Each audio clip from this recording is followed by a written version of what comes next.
ఒక్కసారి ఆ స్వామివారి యొక్క దివ్యమంగళ విగ్రహం, ఆ తిరుమల క్షేత్రం ఇవన్నీ మనసులోకి వచ్చాయనుకోండి చాలు. ఆయనని స్మరించి ఆయన నామం చెప్పినంత మాత్రం చేత తరించిపోతాడు. ఏదో సాయంకాలం వేసవికాలం కష్టపడి ఇంటికి వచ్చాడు, కార్యాలయంలో పనిచేసి పడుకున్నాడు పడక్కుర్చీలో. ఏమండి అలా పడుకున్నారంది భార్య.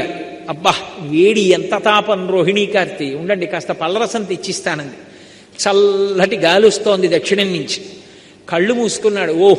5:30 అయింది, సహస్రదీపాలంకార సేవ అవుతుంది స్వామికి వెంకటాచలంలో అని ఒక్కసారి స్మరించాడు. ఆ ఆనందనిలయ విమానం దగ్గరికి, ఆ వెంకటేశ్వర స్వామి వారి దేవాలయం యొక్క రాజద్వారం దగ్గరికి వెళ్ళేటప్పటికే ఉన్నటువంటి పెద్ద గడప, ఆ గడప కింద ఉన్నటువంటి ఇనప గొట్టం, గొట్టానికి ఉన్న కన్నాలు, కన్నాల్లోంచి తమకు తాముగా కారుతున్నటువంటి నీళ్లు, రాజద్వారం